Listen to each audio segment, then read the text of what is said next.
A very enjoyable pastime of mine is motorcycle riding. I bought my first motorcycle about 15 years ago. It was a Kawasaki Vulcan. I learned to ride. My wife and I really enjoyed riding it. I had some friends who owned a Harley Davidson. One year for my birthday, my wife took me to the dealership and told me just to pick one out. I picked out a 2007 Harley Davidson Ultra Classic. After making that purchase, we traveled to many places. We rode from Tennessee to Key West in a week. Then we bought a trailer so we could go on longer rides.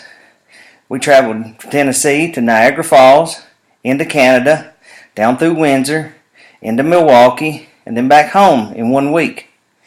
After that, a couple years later, we drove to North Carolina, up to the Poconos, over to Chicago, back up to Wisconsin and Milwaukee again, and then back home. After that, the new body style came out in 2014. I really wanted one of those.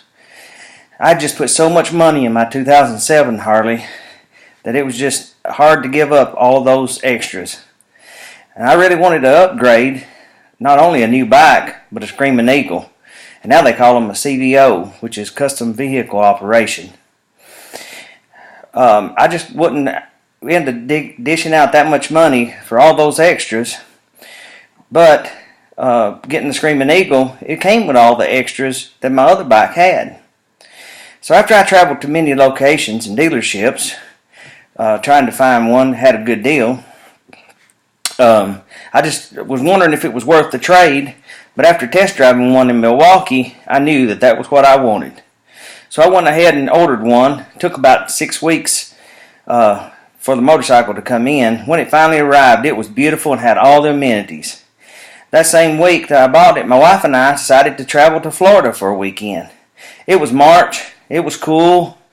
But while we were traveling in the evening hours, we realized just how nice those amenities was. Had those extra heated grips, heated seat, the comfort ride, and it was really worth the ride. Needless to say, I've not been in a lack of places to go. Just a couple months ago, we rode to New Orleans for the weekend on the motorcycle. And it gave us a sense of freedom, fun, and adventure. The ride has always been worth it. Like they say, it's not the destination, it's the ride.